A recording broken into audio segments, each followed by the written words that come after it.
अधिकार नहीं है जितना आदिवासियों का इस देश पर अधिकार है। उनका पहला अधिकार है। भारत अगर किसी का है तो द्रविडियन का है, आदिवासियों का है। मैं हर हुकूमत के सामने लड़ाई लड़ी, बलिदान दिए हैं।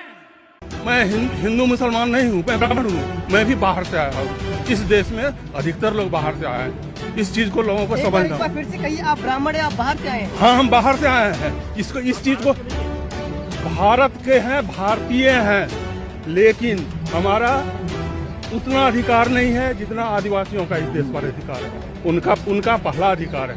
हम उसके बाद आए हैं। इस चीज को हम अगर नहीं समझ रहे हैं तो हमारे मोदी जी को समझना चाहिए। तो भारत बना, अब भारत किसका है मालूम आपको? मेरा भी नहीं है भारत,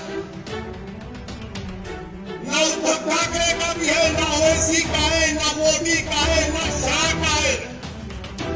भारत अगर किसी का है तो द्रविडियन का है, आदिवासियों का है। द्रविडियन और आदिवासियों का है। मीडिया वालों तुमको मसाला दे रहा हूं,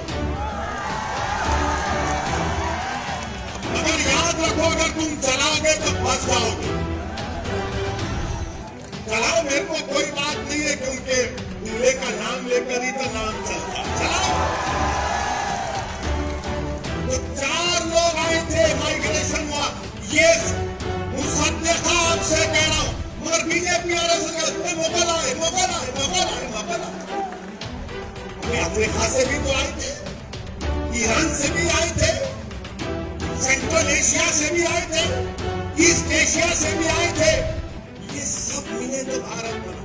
मगर आदिवासी यहाँ का है, द्रविडियन यहाँ का है, ये आर्यंस आए थे। कुछ लोगों को लगता है मुट्ठी भर लोगों ने ही देश को आजाद किया, मुट्ठी भर लोगों ने ही बलिदान दिए, और गीत भी कुछ ही लोगों के गाए गए।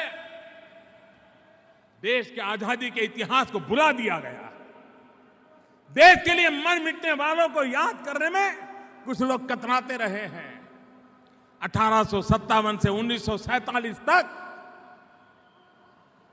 मेरे आदिवासियों ने हर हुकूमत के सामने लड़ाई लड़ी, बलिदान दिए हैं। एक साथ 100 आदिवासियों को फांसी पर लटका देते थे अंग्रेज, वे झुकने को तैयार नहीं थे।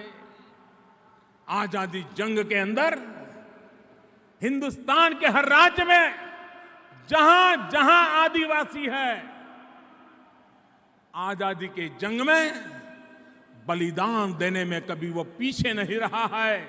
जंग की शुरुआत करने में उसने अहम भूमिका निभाई है। मेरे देश की भावी पीढ़ी को पता चलना चाहिए कि मेरे आदिवासी भाई जंगलों में रहे, पहाड़ों में रहे, पहनने के लिए कपड़े नहीं थे, लेकिन आप भारत की आजादी के लिए बलिदान देने में कभी पीछे नहीं रहे।